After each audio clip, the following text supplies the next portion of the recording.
Give you a live look right now of the White House. We are 1 week away from Election Day, and today both Vice President Kamala Harris and former President Donald Trump are making some of their final pitches to voters in battleground states. Cleo Green is with us in studio this morning, and Cleo, we know that most voters have made up their mind, but in a race this close, these candidates are still fighting for every single vote. Yeah, you are absolutely right. Like you said, 1 week until Election Day, and well, they are both very busy right now. Vice President Kamala Harris, she's preparing for a huge event tonight in D.C., and then former President Donald Trump's campaign, they're still doing some damage control, preparing for a rally in Pennsylvania. Here's what you need to know this morning. There's a lot going on in the last days here. The Harris-Walz campaign, they're planning an intense schedule that spans all 7 battleground states. Tonight at 6:15 our time, Vice President Kamala Harris will give a speech on the Ellipse in Washington, D.C., the National Mall, just south of the White House. They're expecting nearly 20,000 people to attend.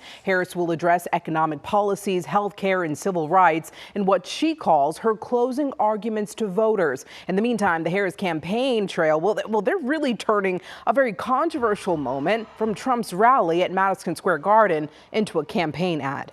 A floating island of garbage in the middle of the ocean. I think it's called Puerto Rico. Puerto Rico. I will never forget what Donald Trump did. He abandoned the island and offered nothing more than paper towels and insults. Puerto Ricans deserve better.